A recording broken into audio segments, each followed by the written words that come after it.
Today is a very memorable day. Exactly 40 years ago today, junior officers in Ghana's army rose up against their senior officers in an uprising that replaced the FWK Akuffo led military junta. As we build up to the second in our series of crimes that shook the nation, titled Scars of the Revolution, let's tell you how this insurrection happened, leading to the death of then Army Commander Major General Odate Wellington. Raymond Akwa has put this together.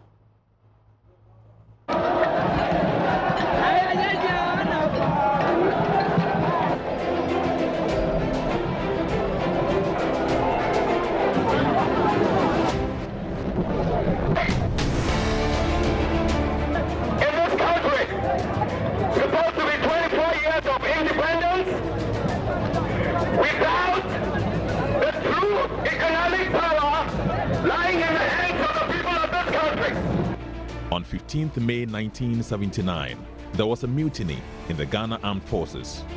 The nation heaved a sigh of relief when this uprising was stopped. For the first time in Ghana, a group of junior army officers had attempted to pull down a military regime made up of senior army officers. However, things took a dramatic turn when, at the trial of the mutinous soldiers, Director of Public Prosecutions George Akins went out of his way to defend their conduct. Overnight, the band of conspirators became heroes. On the 4th of June, some soldiers released those standing trial. The squadron commander at the Recce Regiment, Major Ibrahim Reader, shares how it all started. June 4th started very early in the morning. That was kicked off the activities of that day. I came home around midnight because June 3rd was my birthday. Came home from a party a friend had organized. And as I was getting into bed at 1 a.m., I heard fire. Soldiers were shooting at 5th Battalion of Infantry, which is just across Recce Regiment. And the fire intensified. And mostly soldiers were firing into the air. There was no target they were firing at. They were just firing into the air. They were getting excited and rebellious and all that. Around 6 a.m., my commanding officer called me and said, get ready, I'm sending a vehicle to come and pick you up to the regiment. From where I lived, it was about 600 yards. So my commanding officer sent a vehicle to pick me up and went to the regiment, and we rallied the troops around, got all the armored cars lined up on the square, which we normally do, and ammunition loaded, ready for orders. My commanding officer tried as much as possible to get hold of the brigade commander, which was difficult. It didn't happen. Eventually, General Odate Wellington responded. When he responded, he ordered that he needed the broadcasting house to address the troops. If you remember, at that time, the broadcasting house had been captured, and Rawlings had gone to make an announcement. And one of the things that he said that were very detrimental to the officers was that the officers should not stand in the way of the junior ranks, because they were fighting against the repression that had taken place, which was a big lie. There was no repression. Captain Ba Achamfo, who later became the youngest member of the Armed Forces Revolutionary Council, AFRC, was commanding the rebellious soldiers from the 5th Battalion Regiment. He explains how the release of Flight Lieutenant Jerry John Rawlings developed into a full-scale revolt, resulting in the overthrow of the military regime of FWK Akuffo. We had wind that he was going to be executed that day. Somehow the explosion occurred that day. He was rescued from certain death. And to become leader of June 4th and go on to become leader of the AFRC. But only for him to turn around and betray June 4th. I mean, I can't take this lightly. It's unforgivable. How did he betray you for it? Oh,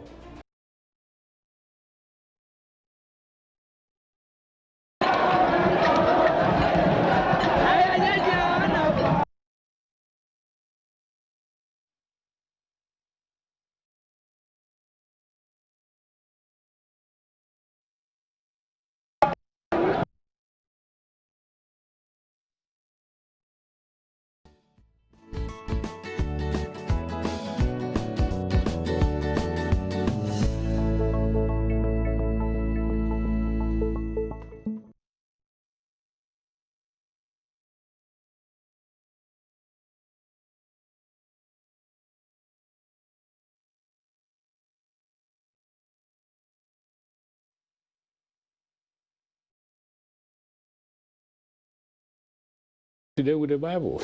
Major Reader reviews how the army commander at the time, Major General Neville Alexander Odato Wellington, was killed later on that day. He never gave us orders to fire at anybody. Eventually, we all ended up at the police headquarters. The IGP was in office, Kwachi, and the Air Force, knowing that General Odato Wellington was at the station, started flying over the station and threatening to bomb the place. And around about, it was close to 3 o'clock, he said, "Look, young man, I have to leave you here because your lives are in danger. These people may come and bomb the the police station, and it's all because of my presence here." We pleaded with him not to go. He says, "I will protect you." He said, no. And even he refused to go in one of our armored cars. He went in a police MOWAC, the small MOWACs, yeah. He got into one, and then as he was getting into it, he turned to me and said, "Reader, this is the end of the army." He said, "It's the end of the army," and he sat as the last we heard of him. And the police drove him to Nima police station. Unfortunately, there were a lot of civilians hanging around the police station. And as he got out of the armored cars to go into the office, he was seen. And some soldiers were summoned and told them there was a general hiding in there. They just got in there, they just opened fire at the office where he was in. And he was hit. He fell down, ordered his ADC to leave. And as he was lying down, dying, the normal way would have been for him to be given medical aid immediately. Instead, they opened fire on his body with a machine gun. They fired so much into his body that his flesh started shredding out. They literally shredded his body. Daughter of the late Major General Esther Odato Wellington, who was in boarding school at Achimota when her father died, disclosed the family went through a lot of pain and difficulty after the demise of their breadwinner. I was a teenager. I was writing my O-levels when I learned that my father had been killed. What impact did the execution of your father have on you? It was terrible. It was terrible. My father was very strong. Mm-hmm. He was a soldier's soldier. Mm-hmm. And it's very difficult to imagine him lying dead. It's weird, it's strange. Mm-hmm. But then reality sank in. I had to support my mother emotionally. I was the eldest of the siblings around. Mm-hmm. And it was just very difficult. Our whole lives, turned upside down. We've always lived in the barracks. I see. So home was in the barracks, but there was no home to come to because my mother had to leave. It was very dangerous, so she had to leave. Found herself with friends, and the house was completely ransacked and looted, and everything was taken away. One didn't go as far as one could have done. The AFRC regime, which held power from 4th June to 23rd September 1979, arrested and detained persons without trial, summarily executed others, and hounded many more into exile. The killing of the senior military officer and others marked a turning point in our history.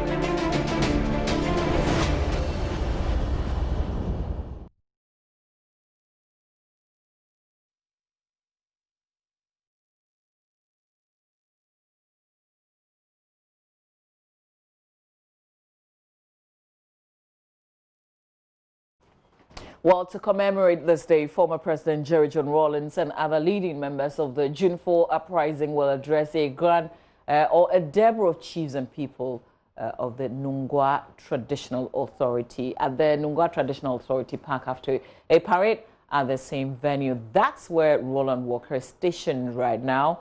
Roland, tell us who you have seen, what is happening at this particular venue. Hello, Roland. Activities of preparations that is ongoing currently, and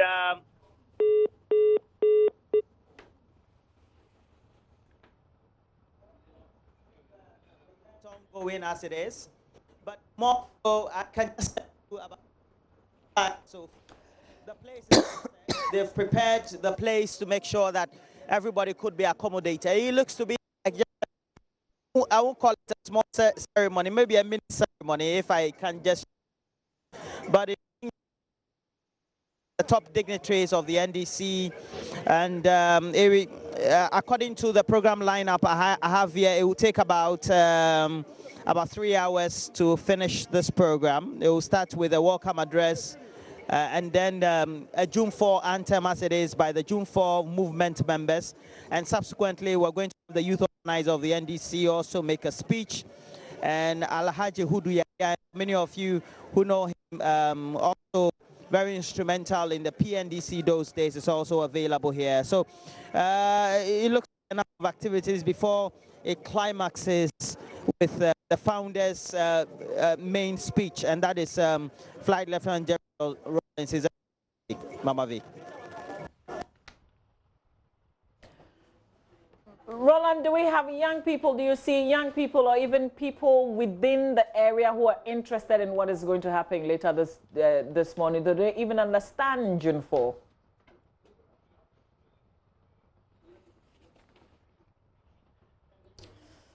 The relevance of the event and whether it needs to be celebrated. And before I try to have some interaction with them, the stage is there. It's already well prepared and waiting for the dignitaries. I have Mr. Nyama, who has served in the NDC government with the Collins administration, as well as the Mills and Muhammad felt here. Speak to a number of them to try to get the, just ask them some of the.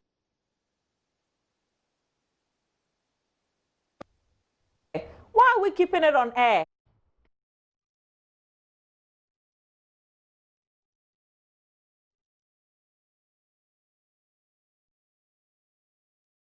I really apologize for the break in that sound. We're going to fix it and join Roland Walker, who is at in Nungwa, the Nungwa Traditional Authority Park. That's where activities marking June 4 is happening. We'll take a breather. Stay with us. You're still watching the AM show. It's an extended version of the show today. Stay with us.